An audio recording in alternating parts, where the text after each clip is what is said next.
আসসালামু আলাইকুম। রংধনু এগ্রো থেকে আমি মোহাম্মদ আবুল হাসান।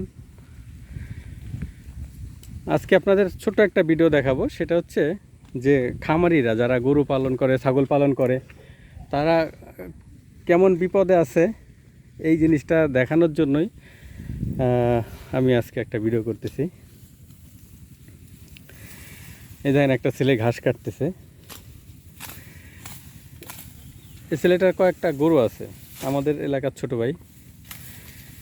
তো এই ভিডিওটা করতেছি এই জন্য যে যারা গরু লালন পালন করে, গবাদি পশু পালে, তারা যে কত কষ্ট করে বা কতটুকু বিপদে আছে, এটা তো আমি ওর সাথে একটু কথা বলি, তাহলে বুঝতে পারবেন যে আসলে গরুর খামারিরা কত কষ্ট করে বা কি। মারুফ, কি অবস্থা? এই তো আছি আলহামদুলিল্লাহ। ভালো আছো? তা তুমি আজকে ঘাস কাটতেছো কাদার ভিতরে, ঘটনা কি? ওই আজকে আমার বাসায় যে কাজ করে সে তো আসে নাই, তো কিন্তু গরুর তো খাবার দিতেই হবে।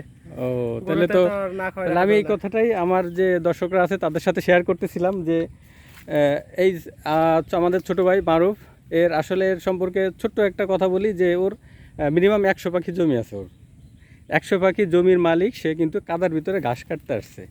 কারণ কি, আমি একবেলা না খেয়ে থাকতে পারি বা 1 ঘন্টা 2 ঘন্টা পরে খেতে পারি, কিন্তু আমার যে গরুগুলো আছে, আমার যে ছাগলগুলো আছে, সেই ছাগলগুলোকে আমাদের সময় মতো খাবার দিতে হবে। তো এই এই তাগিদেই আজকে ওর হেল্পার আসে নাই, বা যে ঘাস কেটে দেয় প্রতিদিন সে আসে নাই, বিধায় সে কিন্তু নিজেই ঘাস কাটতে চলে আসছে। এই ব্যাপারটা মাঝে মাঝে আমার সাথে হয়, যে আমার যেহেতু কয়েকটা গরু আছে, এই কষ্টটা আমি বুঝি, এই জন্য আপনাদের সাথে এই ব্যাপারটা শেয়ার করলাম।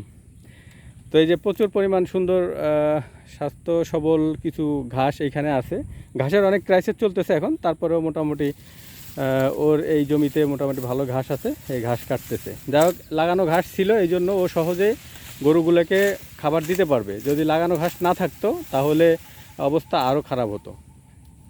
ঠিক আছে, তাহলে ভালো থাকেন সবাই।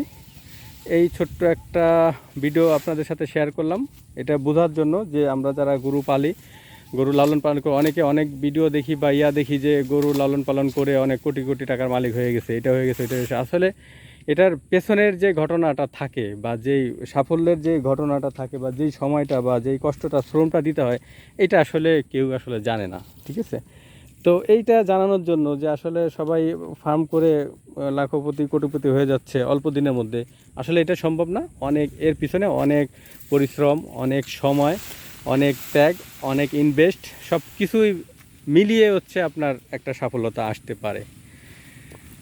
ঠিক আছে, তাহলে ভালো থাকবেন সবাই। আবার আগামী কোনো ভিডিওতে দেখা হবে ইনশাআল্লাহ। আজ এই পর্যন্তই। আল্লাহ হাফেজ।